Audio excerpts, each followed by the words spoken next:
Olá pessoal, bom dia, boa tarde, boa noite a todos os senhores que são inscritos no nosso canal Anotações de Processo Civil.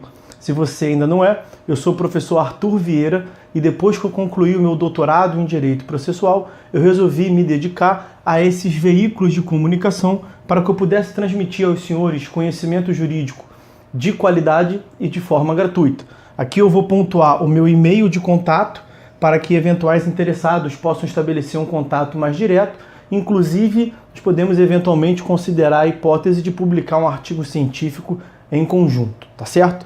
Bom, gostaria de pontuar também com os senhores o nosso canal no YouTube. Se você ainda não é inscrito, basta clicar no ícone do livro que fica no canto inferior do vídeo para que você se inscreva. Sugiro também que você clique no ícone do sininho para que você possa ativar as notificações dos vídeos que são constantemente disponibilizados por aqui. Gostaria de apresentar também aos senhores a nossa plataforma acadêmica, arthurvieiracursos.com.br, onde os senhores encontrarão cursos online de modo gratuito, inclusive com a emissão de certificado válido em todo o território nacional, tá certo? Então, após a pausa, nós vamos tratar do vídeo de hoje.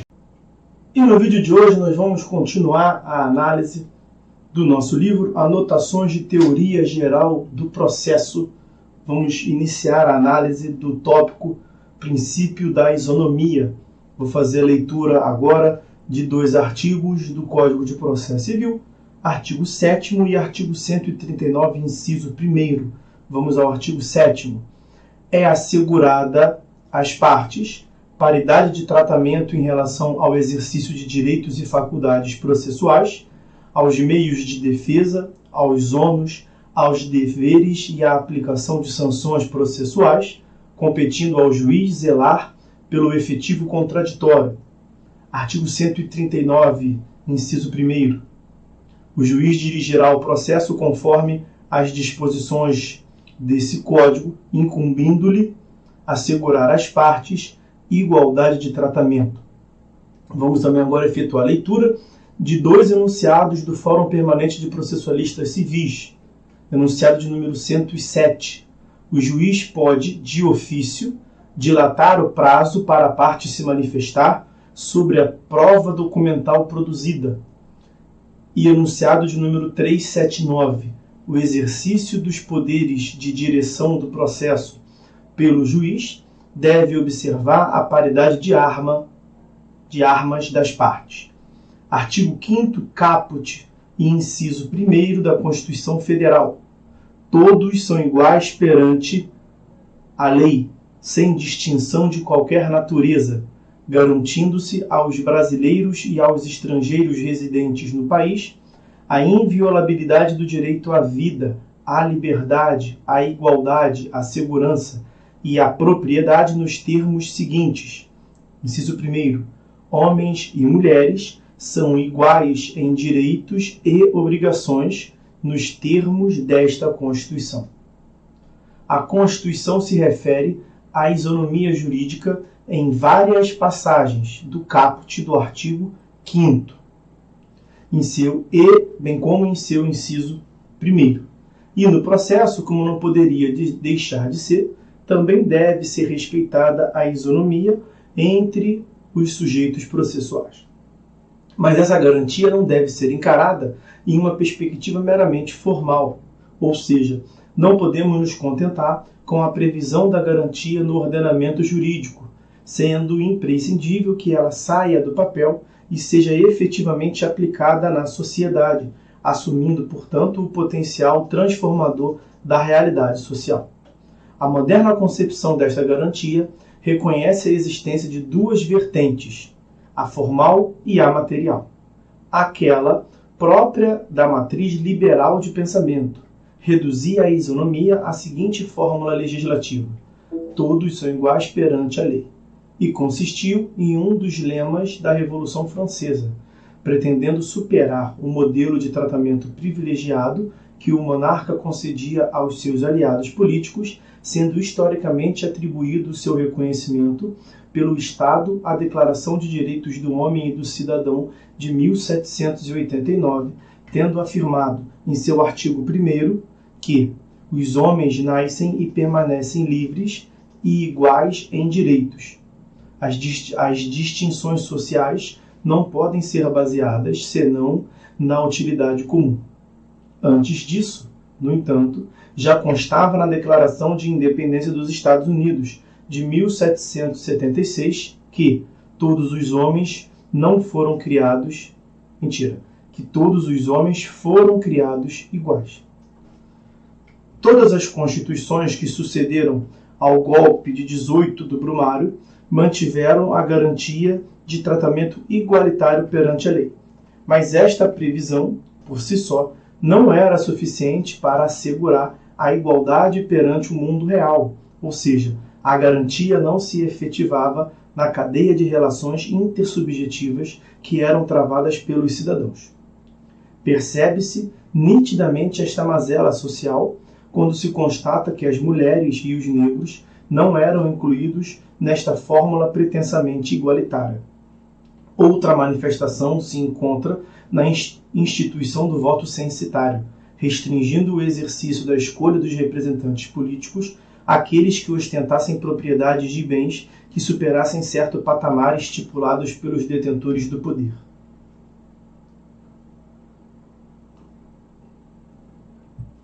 Daí se ter constatado que a previsão da isonomia nesses moldes teve o intuito de conter os privilégios dos adversários políticos da burguesia e nunca tendo almejado a equiparação de direitos entre todos os integrantes da sociedade. Muito ao revés, sua utilização se dava no intento de manter o status quo. Com a derrocada do Estado liberal e o surgimento do welfare state, abandonou-se, como vimos, a matriz individualista de pensar o direito e se pretendeu institucionalizar uma concepção social do direito, permitindo a transformação da sociedade, a justa distribuição da riqueza produzida, a diminuição das desigualdades e a promoção do bem de todos, sem discriminações. Nos dizeres de Paulo Bonavides, abre aspas, o centro medular do Estado social e de todos os direitos de sua ordem jurídica é indubitavelmente o princípio da igualdade. Com efeito, materializa ele a liberdade da herança clássica. Com esta, compõe um eixo ao redor do qual gira toda a concepção estrutural do Estado democrático contemporâneo, e a referência do texto mencionado ainda há pouco está na tela para os senhores. Neste paradigma, portanto, surge um novo elemento conformador da isonomia, consistente no reconhecimento de desigualdades entre os indivíduos, o que revelou a insuficiência da fórmula que pretensamente assegurava a igualdade de todos diante da lei, tão somente por sua inclusão no ordenamento jurídico. A dogmática jurídica passou a desenvolver novos elementos conformadores da igualdade, preocupando-se com a efetiva igualdade entre os sujeitos das relações jurídicas. O direito passa a atuar, portanto, como fator de equilíbrio e assume natureza dinâmica, a depender do caso concreto. A exigência de tratamento igualitário passa a ser lida, portanto, segundo a máxima aristotélica, que determina que se trate igualmente os desiguais, mas que seja dispensado tratamento desigual aos desiguais, na estrita medida da desigualdade. Relevante distinguir as vertentes de isonomia formal, própria da concepção liberal burguesa, da isonomia substancial. Enquanto aquela equipara os indivíduos por meio da ficção legal da igualdade, esta reconhece as desigualdades e exige tratamento diferenciado entre os sujeitos. Daí afirmar-se que igualdade material consiste em tratar desigualmente os desiguais na medida da desigualdade. A igualdade material consiste no equilíbrio das relações jurídicas. Se houver desequilíbrio de força na relação jurídica, a parte mais fraca deve receber tratamento especial, com vistas a reequilibrar as posições jurídicas, como o que se passa nas relações de consumo e de trabalho. Nestes termos, o Estado, quando do desempenho de suas funções, deve discriminar situações, pessoas e coisas a fim de lhes conceder tratamento adequado. É de se concluir que a isonomia exige tratamento desigual nos casos em que se comprove existir desigualdades fáticas subjacentes, sob pena de, desconsiderando-se estas diferenças, se ver implementado o tratamento privilegiado de alguns sujeitos. Alice Bianchini divide o desenvolvimento histórico da garantia constitucional da igualdade em 3 estágios. A leitura do trecho que está na tela para os senhores tem como referência bibliográfica o que está apresentado na parte inferior da tela aos senhores. Faço a leitura do texto, entre aspas. Primeiro estágio. Final do século XVIII, começo do século XIX. Inicialmente, o princípio foi identificado com a abolição de privilégios pessoais. No campo legislativo, desta forma, tal regramento correspondeu a uma provisão genérica, caracterizada pelo critério negativo, através do qual o comando preponderante consistia não só em proibir privilégios, como também extinguir os existentes. Tal concepção é decorrência direta do sentido formal, também identificado como igualdade perante a lei, atribuído pelo liberalismo dos séculos XVIII e XIX, ao princípio isonômico. Consistia a igualdade, nesta época, basicamente no seguinte: a lei será uma só para a nobreza, o clero e o povo, não concederá títulos nobiliárquicos e não admitirá privilégios de castas ou classes sociais. Não permitirá a escravidão nem qualquer restrição de direitos ou prerrogativas que neguem a dignidade da pessoa humana. Não conterá normas especiais que façam discriminações entre pessoas de diferentes raças, religiões ou ideologias. Não criará tribunais de exceção. Não ampliará nem restringirá os direitos de liberdade por razões de ordem pessoal, sejam quais forem. Segundo estágio, meados do século XIX, o entendimento anterior se estende.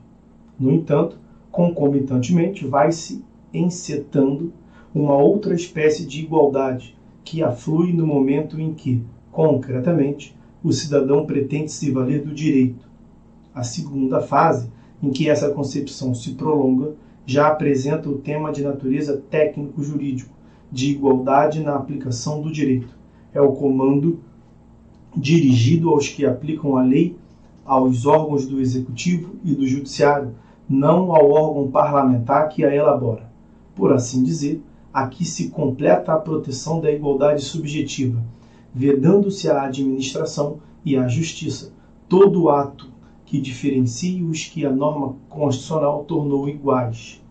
Terceiro estágio, começo do século XX. A compreensão de igualdade passa a adquirir sentido objetivo material. Toda a ênfase posta nas proclamações da igualdade estaria, porém, condenada a se tornar puro verbalismo se não se franqueasse a terceira etapa do problema, forçando o legislador a fazer leis iguais para todos. Esse clamor por igualdade, considerada sob viés substancial, se expandiu para toda a ciência do direito e vem recebendo a atenção do Estado nas suas 3 funções clássicas. Todos os poderes do Estado devem se valer da garantia da isonomia como um vetor normativo hábil a suprimir as desigualdades materiais. Assim, ao Legislativo e ao Executivo compete identificar as categorias de sujeitos, situações jurídicas e coisas que reclamam um tratamento diferenciado na formulação das leis e das políticas públicas. O Judiciário não foge a esta exigência, devendo concretizar os direitos fundamentais com justiça, o que reclama a consideração a respeito da isonomia.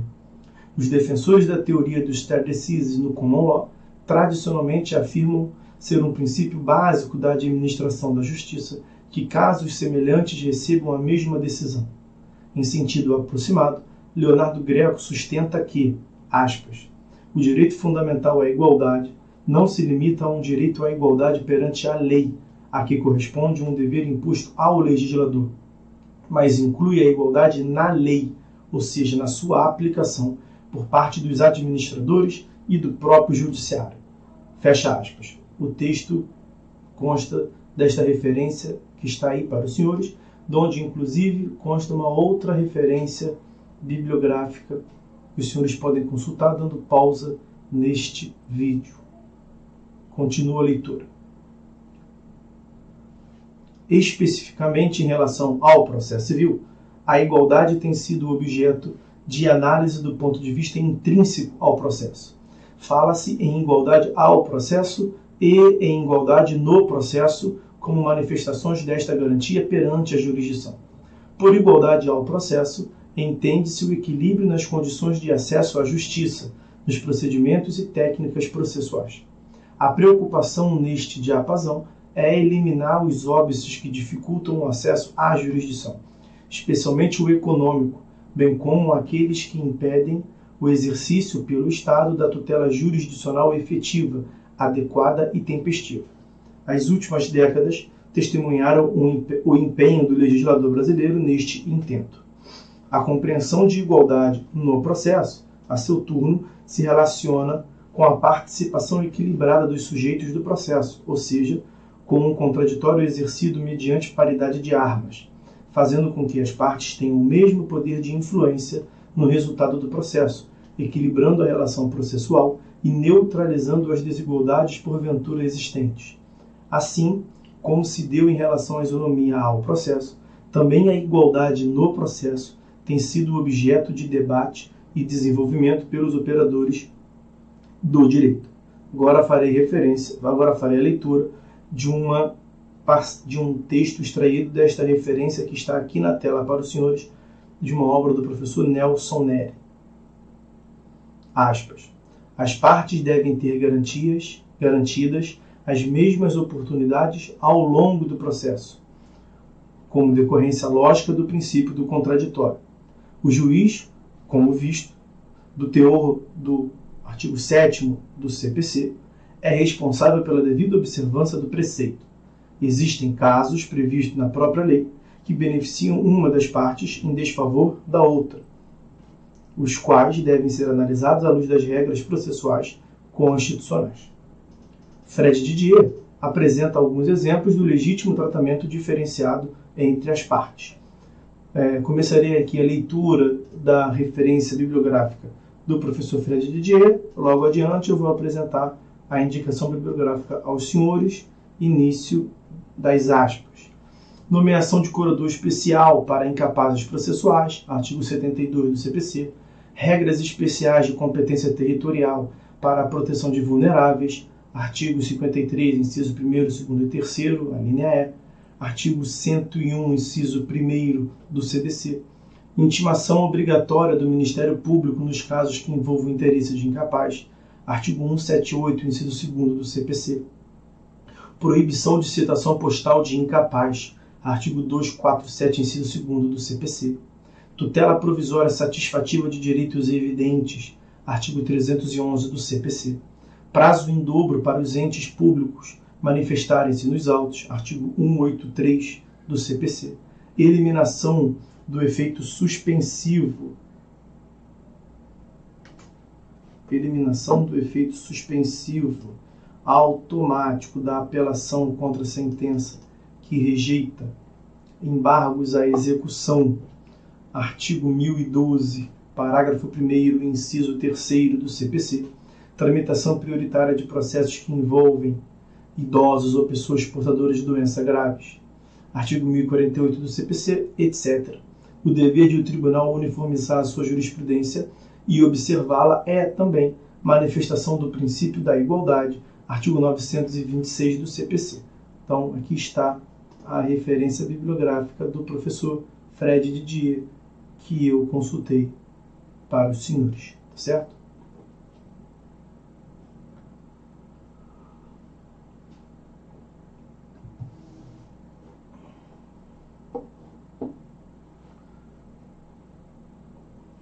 Outra relevante manifestação da isonomia substancial consiste na distribuição dinâmica do ônus da prova, prevista no parágrafo 1º do artigo 373, sempre que restar comprovado o desequilíbrio entre as partes em relação à produção de provas no processo.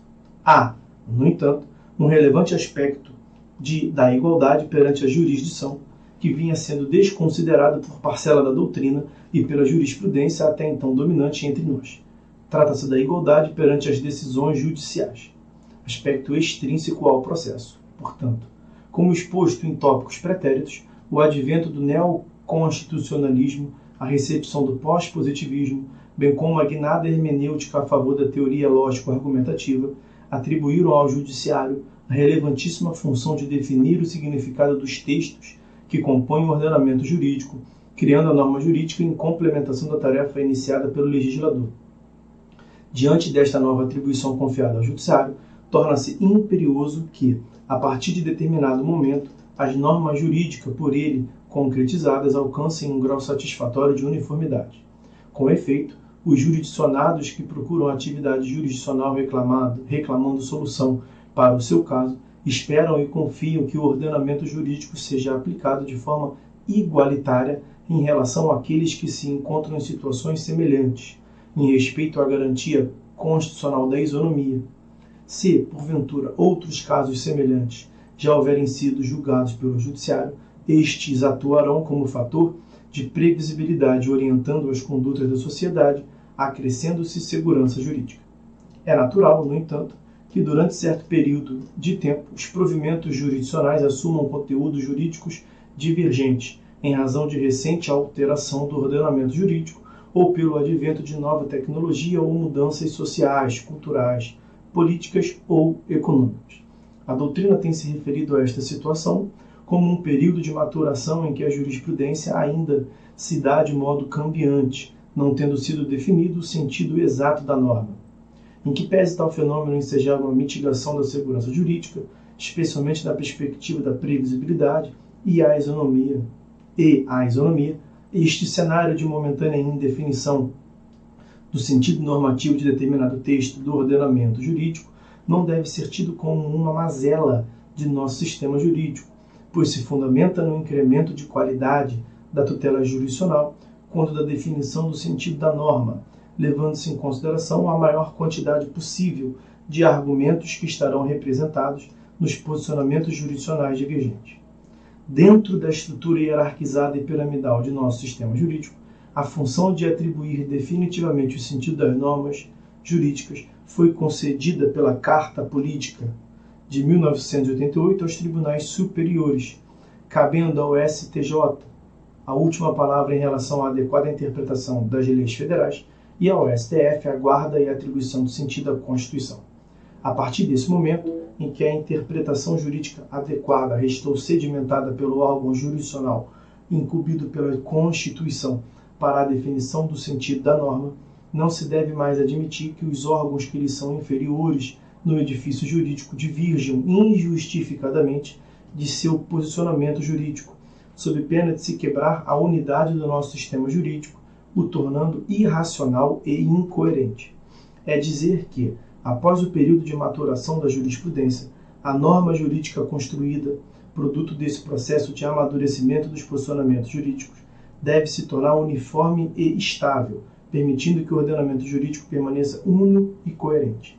É necessário compreender, portanto, que as decisões proferidas por esses órgãos jurisdicionais, quando do desempenho desta função uniformizadora da interpretação das normas jurídicas, assumem um grau elevado de eficácia jurídica, projetando efeitos para além do caso sob julgamento e vinculando os demais juízos que lhes são inferiores à sua observância.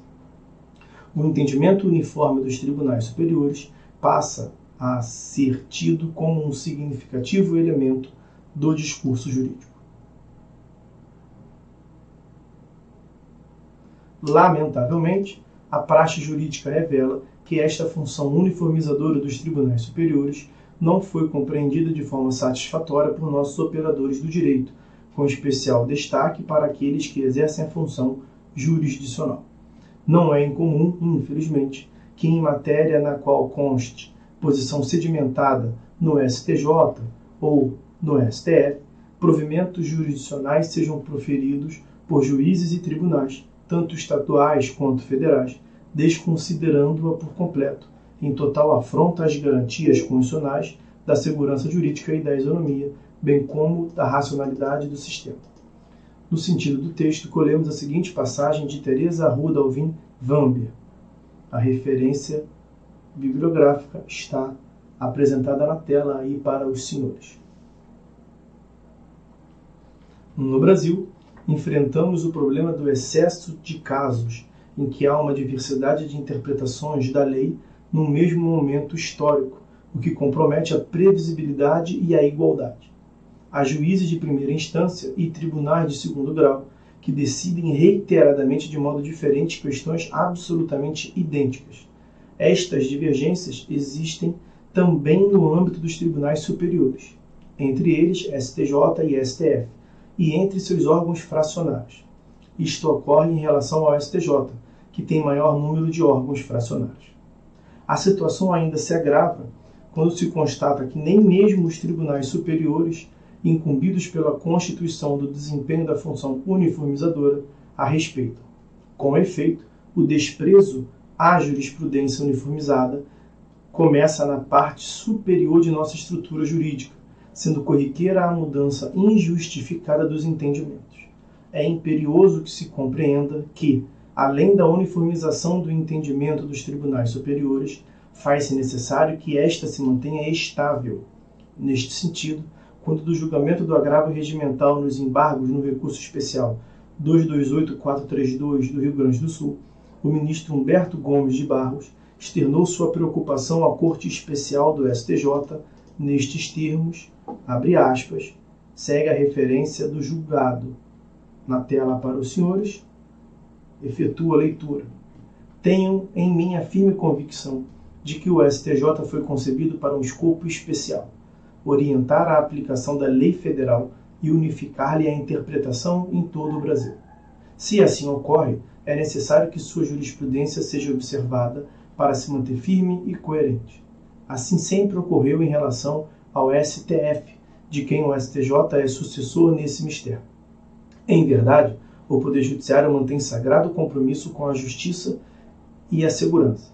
Se deixarmos que nossa jurisprudência varie ao sabor das convicções pessoais, estaremos prestando um desserviço a nossas instituições.